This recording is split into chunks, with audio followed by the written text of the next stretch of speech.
Hey, what's good, people? Peace and blessings. Coming to you this weekend because it's election time. This coming November the 5th, Tuesday, here in Pennsylvania. Time to go to the polls, y'all. Don't forget.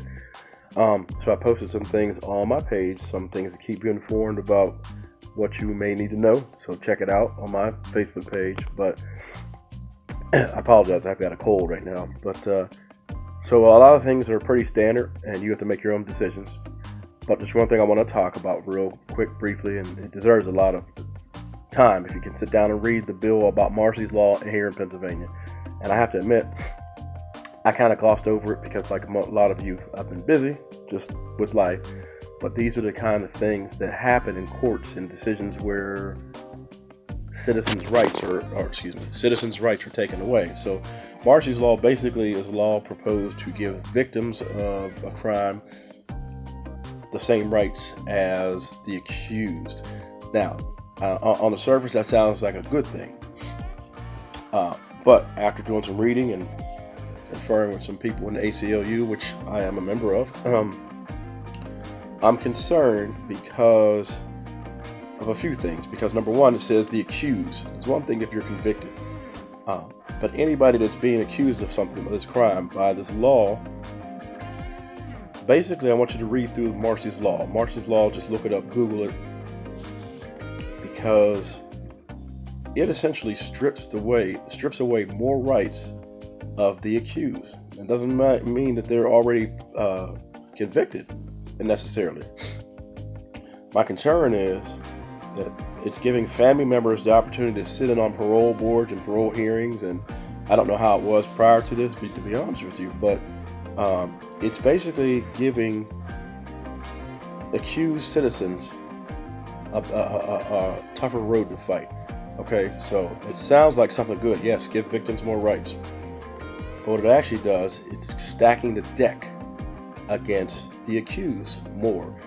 My concern is that we know how the criminal justice system is in America. That people of color are always on the wrong end of that swinging gavel, if you know what I mean. So what about the innocent folks who are accused all the time and go to prison? Now they've got another strike against them because we know in America that people of color traditionally, and up until this point still, have less means, and poor folks, they have less means to defend themselves in the criminal justice system. That's one of the main reasons why so many black folks are in jail, not because we're more violent, but because we generally do not have the same amount of resources for lawyers and things like that, property, houses to put up for collateral, like the other groups in America. And that's just a fact. So what happens, most black folks and poor brown people and poor white folks have to set up a public defenders who are usually not as equipped and don't have the same budgets and educations as the more powerful lawyers. So I'm not going to sit here and tell you that, hey, I'm a lawyer, I know what I'm talking about. I just read through this thing, and since I'm a man of color and I know that these laws unfairly target people of color, that's just a fact. I'm a little concerned about this bill going forward because, again, we already have hundreds of thousands of black men and women and Latino men and women and poor white men and women in America who are locked up and don't have the legal means to fight back and prove their innocence. So I'm concerned that this bill is going to stack the deck even more against people with less means to defend themselves. So they sugarcoat it by saying, oh, victims' rights, which again, I'm not saying that victims don't deserve rights, but the accused have rights too that are set out in our Bill of Rights. And the accused have rights just like everyone else. So that's been my biggest thing about the criminal justice system in America. Citizens need to be aware that everyone needs their rights protected. That's what this country is built on in our foundations, supposedly. And too often it gets glossed over by language that lets people feel good about somebody else's decision to do something.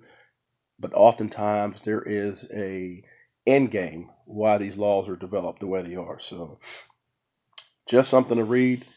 Marcy's Law, Pennsylvania, voting day coming up, November 5th. Make sure you get out and vote. And make sure you take a few moments. You don't have to spend hours, but just read through some of the candidates and some of the opportunities and so you could be a little bit more informed. So uh, that's all I got. I apologize. Like I said, I'm under the weather, but I felt this is important to get this out. And don't forget to vote. Peace.